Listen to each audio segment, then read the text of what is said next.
بسم الله الرحمن الرحيم.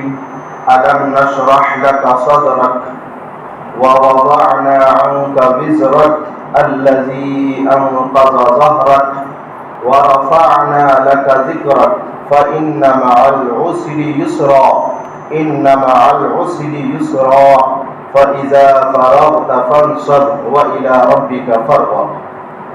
وقال الله تعالى في مقام آخر: ظهر الفساد في البر والبحر بما كسبت أيدي الناس. صدق الله مولانا العظيم. وقال رسول الله صلى الله عليه وسلم: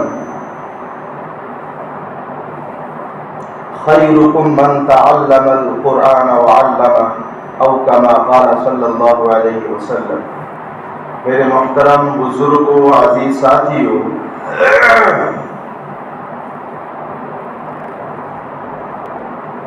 اللہ رب العزت نے انسان کو بنایا اور انسان کو پیدا کیا. ہمارا خالق اللہ ہے، اور اللہ رب العزت نے بنانے کے بعد انسان کو سیدھے راستے پر کیسے چلنا ہے، اس چھوٹی سی زندگی کیسے گزار کے جانا ہے. ہم اور آپ ہمیشہ کے لیے نہیں آئے. کچھ پتہ نہیں کتنے منٹ یا سیکنڈ یا گھنٹوں کے لیے ہمارا یہاں دنیا میں آنا ہوا اور یہاں سے چلے جائیں گے. تو اللہ رب العزت نے پیدا کرنے کے بعد ہمیں ایسا نہیں چھوڑ دیا. اللہ تعالیٰ نے نبیوں کو بھیجا کہ ان میرے بندوں کو حق کی بات بتلاؤ، سچ اور حق. اللہ رب العزت نے نبیوں کا سلسلہ اسی لیے جاری رکھا. اب ہمارے آخری نبی جناب محمد الرسول اللہ صلی اللہ علیہ وسلم نے جو بتا دیا وہ قیامت تک چلے گا. کوئی نبی آنے والا نہیں ہے.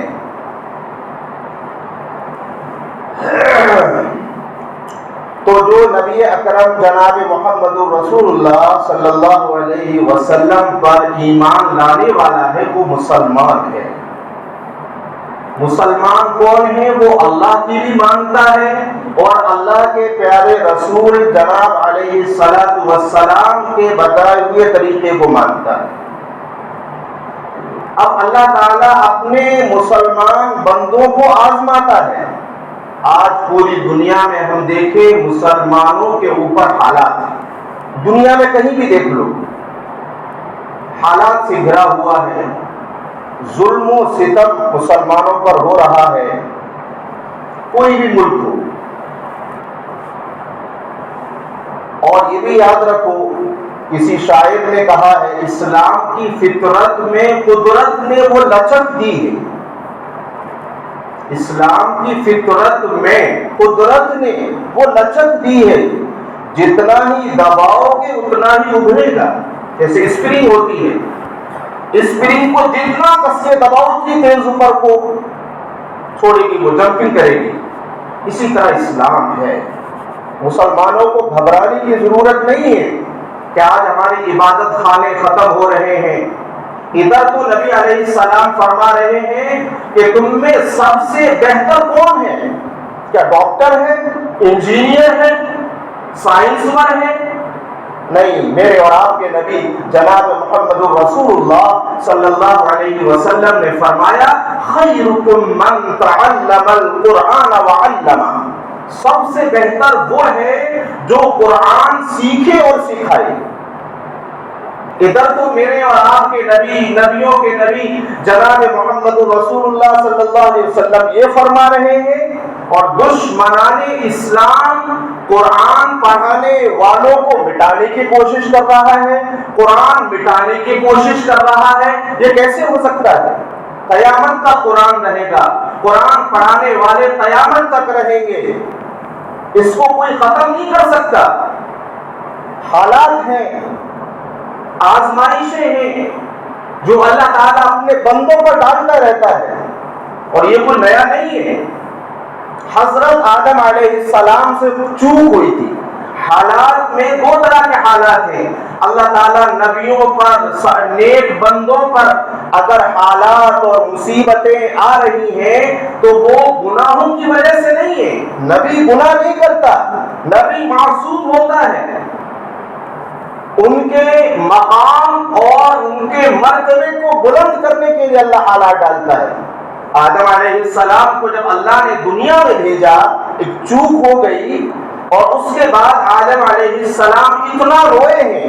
حدیث شریف میں آتا ہے آدم علیہ السلام کا رونا ایک جگہ کر دیا جائے اور قیامت تک اللہ کے بندے جتنا روئیں گے آدم علیہ السلام کا رونا بڑھ جائے.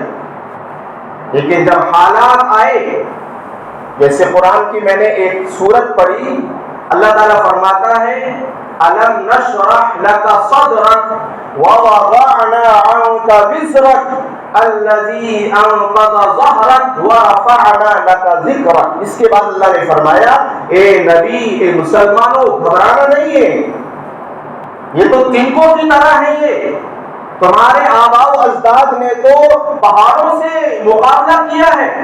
فَإِنَّ مَعَ الْعُسْرِ، عین کے ساتھ اللہ نے فرمایا، دو بار فرمایا فَإِنَّ مَعَ الْعُسْرِ يُسْرًا. تنگی اور حالات کے بعد آسانی آئے گی، گھبراؤ نہیں. پھر اللہ نے دوبارہ فرمایا سنو إِنَّ مَعَ الْعُسْرِ يُسْرًا، دو بار. یہ ہمیں اور آپ کو سمجھانے کے لیے ہے. اب وہ پریشانی پرسنل ہو، ذاتی ہو یا عمومی ہو، سارے مسلمانوں پر دنیا کی اللہ نے سب کا وعدہ کیا ہے. فَإِنَّ مَعَ الْعُسْرِ يُسْرًا، إِنَّ مَعَ الْعُسْرِ يُسْرًا، دو بار اللہ نے کہا ہے. حالات اور تنگی اور مصیبتیں یہ تو اللہ تعالیٰ آزماتا ہے. آدم علیہ السلام کا روتے روتے برا حال، شوہر کو کہیں اللہ نے اتارا، بیوی کو کہیں اتارا. سری لنکا میں آدم علیہ السلام کو اتارا، حوا کو جدہ میں اتارا، لیکن اللہ نے ملاقات کرا دی پھر عرفات کے میدان میں. اسی طریقے سے آگے بڑھو، ابراہیم علیہ السلام کے بعد دو دور آتا ہے نوح علیہ السلام کا، 950 سال، 950 سال. قرآن کہتا ہے یہ وَلَقَدْ أَرْسَلْنَا نُوحًا إِلَىٰ قَوْمِهِ فَلَبِثَ فِيهِمْ أَلْفَ سَنَةٍ إِلَّا 50 عَامًا. یہ قرآن کہتا ہے. قرآن کا کوئی منکر ہے؟ نعوذ باللہ، ایمان اس کا خطرے میں ہے اگر جو قرآن میں شک کرنے لگے. قرآن کہتا ہے ہم نے نوح علیہ السلام کو بھیجا لوگوں کو سمجھانے کے لیے، 950 سال تبلیغ کی، لوگوں کو بتایا. کتنے مسلمان بنے؟ بتاتے 82 یا 81 لوگ. حالات ہے ابراہیم نوح علیہ السلام پر اتنا مارتی قوم کہ پتھروں سے ڈھک جاتے.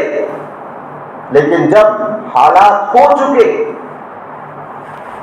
پھر اللہ کی مدد آئی. نوح علیہ السلام کو اللہ نے حکم دیا کشتی کو بنا دو. بس ایمان والوں کو کشتی میں سوار کر لیا، اللہ نے سب کو ہلاک کر دیا. تاریخ ہے، کتابوں میں لکھی پڑی ہے. اس کے بعد پھر دور آتے رہے. ابراہیم علیہ السلام کا دور آیا. وہ نمرود جو دنیا کا بادشاہ تھا، اس نے ابراہیم علیہ السلام پر ظلم و ستم کے پہاڑ ڈالنے شروع کر دیے، حتیٰ کہ ابراہیم علیہ السلام کو آگ میں ڈالا گیا. اللہ نے بچایا ان کو. لوگ سمجھے یہ آگ ہے، ابراہیم علیہ السلام بیٹھے پھولوں کے باغیچے میں. اللہ تعالیٰ نے نمرود کو ہلاک کر دیا. اور کیسے ہلاک کیا آپ کو پتا ہوگا کہ ایک مچھر اس کی ناک کے ذریعے سے دماغ میں گھس گیا. اور وہ نمرود کی تاریخ ہے، کسی ایک کنٹری کا مالک نہیں تھا، 2 کنٹری کا وہ بادشاہ نہیں تھا. اس وقت کی جو دنیا تھی پورے آل ورلڈ کا وہ بادشاہ تھا، کنگ تھا.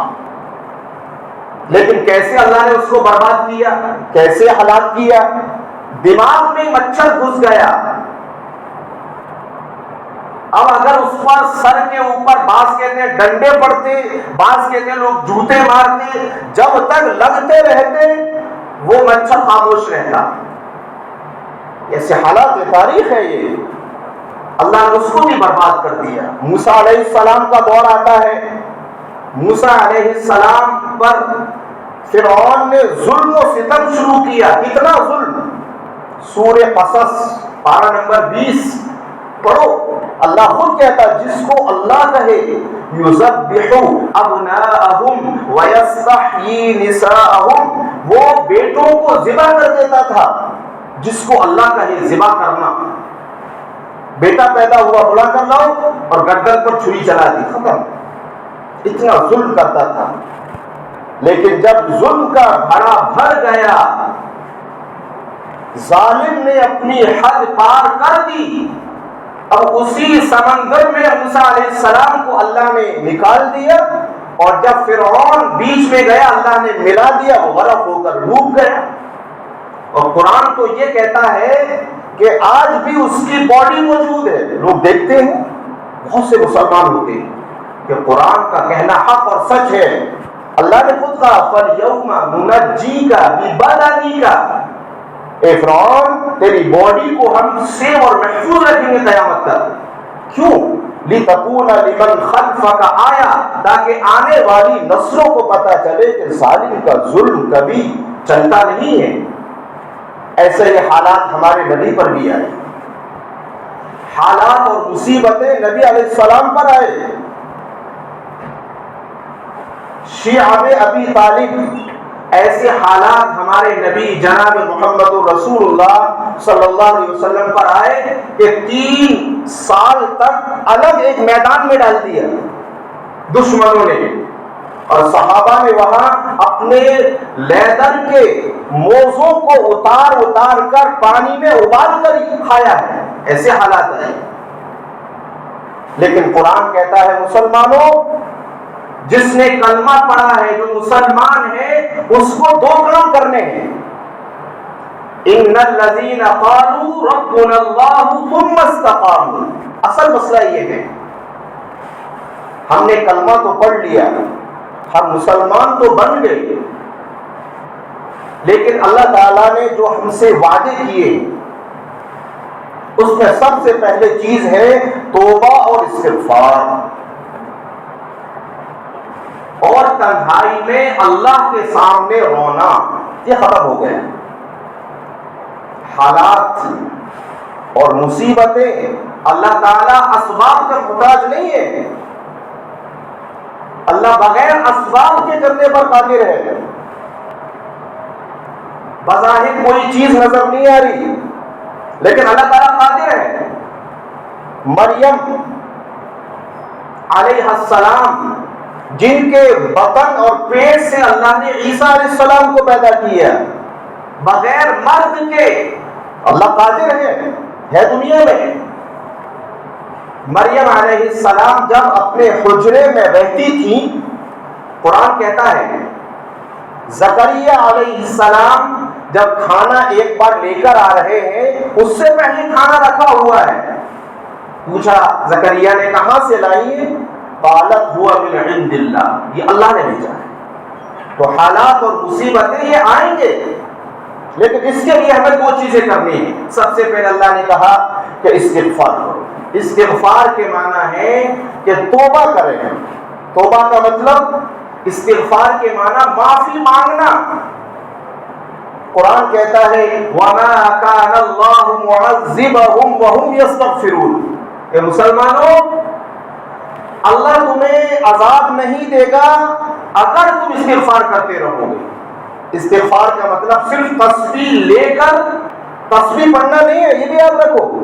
تسبیح پڑھ لیا آپ نے 1000 استغفار کی، پھر گھر جا کر وہی ظلم و ستم، وہی دکانوں پر کم تولنا، وہی عدالتوں میں جھوٹی گواہی دینا، وہی لوگوں کی زمین اور دبانا، قرض کو نہ دینا.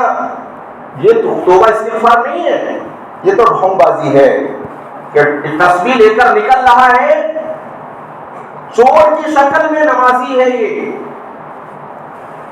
یہ ڈاکو کی شکل میں نمازی ہے. یہ اللہ تعالیٰ یہ اس سے حالات نہیں بدلتے.